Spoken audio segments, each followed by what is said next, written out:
swim on a special day, not a Monday, but I think we had some business to attend to. A little recovery time from some conference championships, a little sickness after some conference championships, at least on my end, and a little new scenery as well, just spending some off-season time in my girlfriend's house. So a little kitchen set up for a little while, Nice. but, hey, we're doing the thing. So you had a successful week, my friend, it sounds like, if you want to start us off with that a little bit. Yeah, no, it was an incredible week. We just talked believing all year long in kind of what we were doing. We had a great season last season with a very limited crew. This season we had some really talented freshmen who scored some big points for us, some big diver points, but everybody believed. And we looked up halfway through the meet and we're in third place. We were predicted to be seventh at the beginning of the season on the women's side.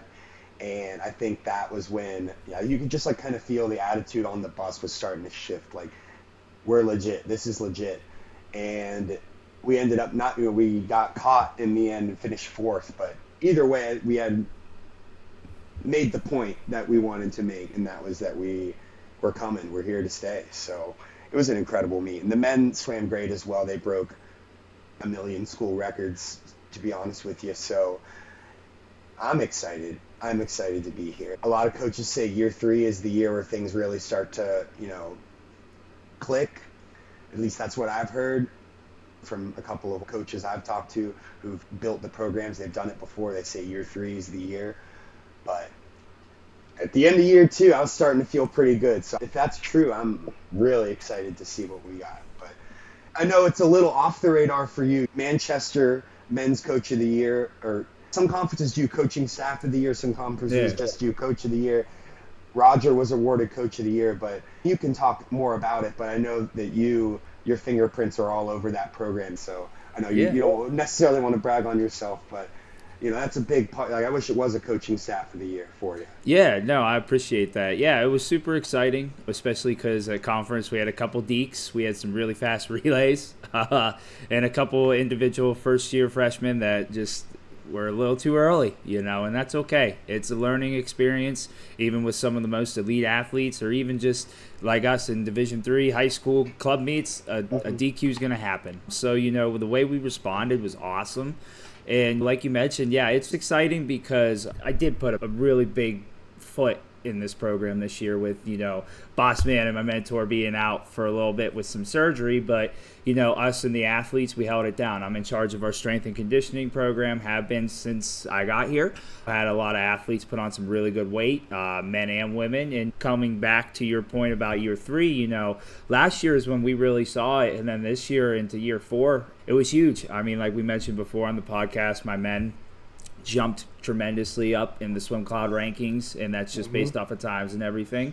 And my women, we were still small, but we were definitely mighty as well. Had a lot of good records that were broken, a lot of happiness from my seniors, and it was exciting because I just want to give the moment to the 10 to 11 I have graduating that helped build this. They were, when we first got there, kind of like you're going to have that class eventually, but our pitch has always been that we're trying to grow, we're trying to build, and we need you to help. And that's my seniors, especially when it comes to team bonding, team activities, whatever. You want to talk about most influential people in our program, it's not by records, it's by those 10 people right there. I mean, without them, I wouldn't have the junior class that I had, the sophomore class that I had, or even the freshman class that I have now, and even the freshmen we're going to bring in. So it's really exciting. I just love watching you kind of be a couple years behind me in that same role and just watching your program grow, So to furthermore talk about that Coach of the Year, it's just exciting because, again, without the athletes, it's not – Roger and I don't get that. And, I cried a little bit on Pool Deck, I'll be real, because, just to hear Roger's name and him just go, well, I'll be damned. It was the funniest thing in the world, man. We were just sitting right next to each other. We were laughing. We're like, oh, yeah, Coach of the Year for the 4th place team, highest ranking we've ever gotten. We had some really great placings, divers all over the board. And then, you hear Men's Coach of the Year from Manchester University, and the whole place erupted. It was exciting. And I had a lot of coaches on deck, some great people, Zach from Franklin, Dave from Transy, Keith from Rose Holman, Nathan from Anderson, a lot of great people. The guys over at Bluffton, shout out Luke and Jeff, they're great people. Good dudes. And Jay over at Hanover, just great people to really just come over and say, hey, you two are doing the thing. That was well deserved. And Roger, he's a great mentor. He's a great leader. Without him, our ship doesn't sail. But at the end of the day, I was rowing. That was for sure. But it was fun. I've always been in that assistant role besides the opportunity I had with triathlon and head coaching with Joella Baker. But the point is, if you're in my shoes where you've been an assistant coach your whole tenure pretty much. I will say summer league swimming, shout out Zillia, of course, as we know. But if you've been a career assistant like myself and you've always just felt like when your time is now, or what am I valuable to this program that I'm at? And the answer is yes. And I'm here to tell you that you may not feel like it because you're not getting the accolades or anything like that. But all my athletes hugged us. They told me, Coach Mitch, you're going to get one soon, but at the end of the day, that's for them and that's to help them out, So it's just exciting. And if you're in that assistant role and you're listening to this right now, just keep grinding, keep digging, because you're a part of that program, just like the head coaches, just like the athletes. It's not one person is lifting the whole ship and driving across the ocean. It's a team. You make a good point, because I got a shout out. I was honored, but my assistant coach Vic was the dive coach of the year. Man's won it 14 times in the conference. I was like, how many times is that for? He's like, I've won 13 before, in the most casual way possible. I'm like, that's good to know. I think recruits might like to be aware of that. But we also had rookie of the year for the women's and the diver of the year. And don't forget about the big one too, Mr. Women's Coach of the Year, my friend. Yeah. No, you can't pass that one up, man. That takes an army, man. Yeah, no, but that's what I told every swimmer was, this doesn't happen if you don't execute, if you don't, you guys made it happen. You're the ones in the pool. This is an award for you all. And some of the swimmers were crying. I thought I was going to cry, but I don't know, I just felt kind of numb in the moment. But yeah, I saw some swimmers crying, and they're incredible kids. And I think we really know kind of what's in store for us in the next couple of years. And I'm excited to see what's in store for you, which kind of leads me to the segue is, what do we do now? Is the season over?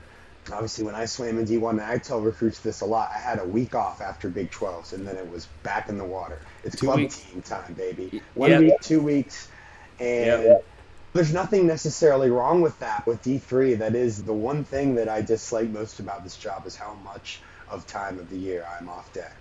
Yeah, no, I agree. Division II, we got 2 weeks. As much as as an athlete, I'm like, 2 weeks off. But then, like you said, as a coach, you're like, all right, now what am I doing with my days? You can only send out so many emails.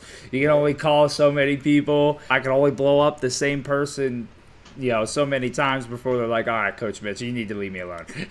So again, I am hitting the road this month. Yeah. That kind of keeps me going. I'm going up to Spire this weekend. I'm going to be at Bucknell for the madness that is PIAA's here pretty soon. So those are some fun meets. And then we get out to states, and high school sectionals just finished up for men, so they'll be getting ready to rock and roll soon. So it's really exciting time, especially I come home, and shout out to all my Pennsylvania swimmers. So I got to come home and check things out, see what's going on. But, that's the thing about Division III. It's time to build your rosters. It's time to finalize any, as we like to joke about, business deals, trying to line up any clients. So just getting those athletes to commit, or waiting for their commitments as well. There's some fun things too coming up in the summertime. You have camps, so a lot of colleges reach out now for coaches like, hey, you want to do this or that? So it's kind of exciting, but yes, it's a little boring for sure. Potentially there's going to be some pretty interesting jobs open. I don't think I'm looking anywhere. I think I got a good thing going here, but there are interesting things out there. Kalamazoo has already posted. Lewis University, where Roger was famously, did a pretty good job. You could say that, yep.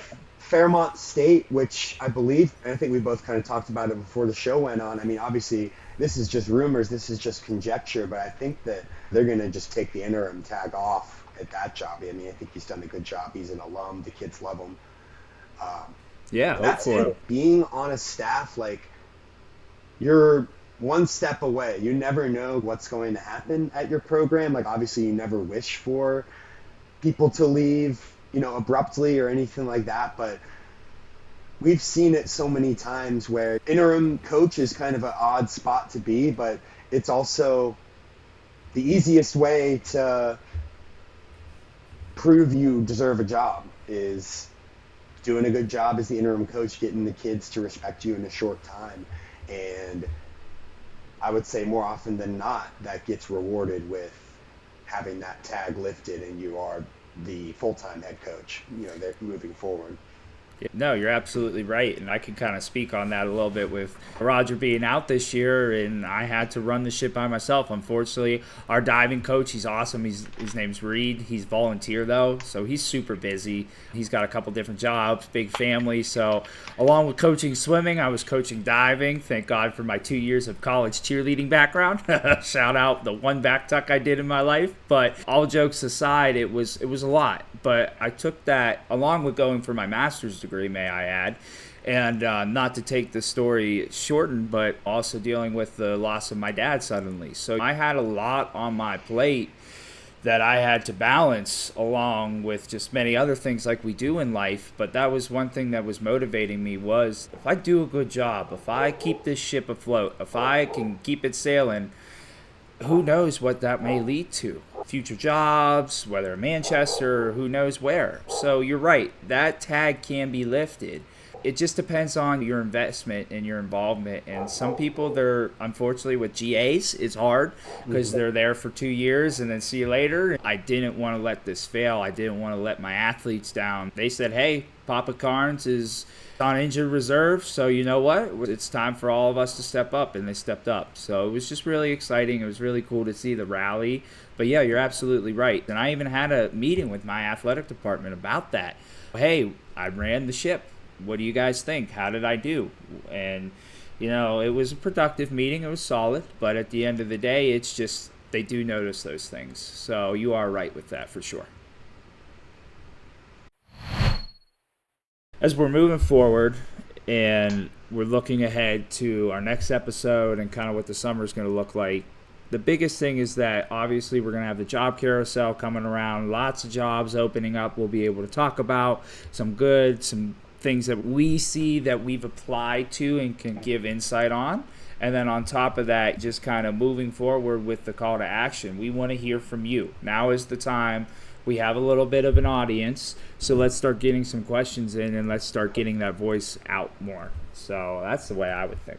Yeah, I totally agree. So please send in your questions about how to get into coaching questions even, something specific, like we can share maybe our anecdotes, our insights, if we've had a similar situation with one of our athletes. And yeah, let's just keep this thing going, see where it goes. It's going to be a fun next few months as we go through these waves and see who gets hired for these jobs. We can talk about some of their paths and what they've taken to get to where they are. So maybe even get some other voices on the pod. So yeah. Man, appreciate you. I appreciate you, Congratulations. You had a fantastic season. Hey, you guys too, man. I'm glad to see what you're doing there. It's just so awesome because I know how hard you work, dude. So it's coming, man. You're building the thing, and I love it. I appreciate you, dude. Yeah, I'm coming for the top, baby. I love it, man. I love it. All right, man. Talk to you later. Take care.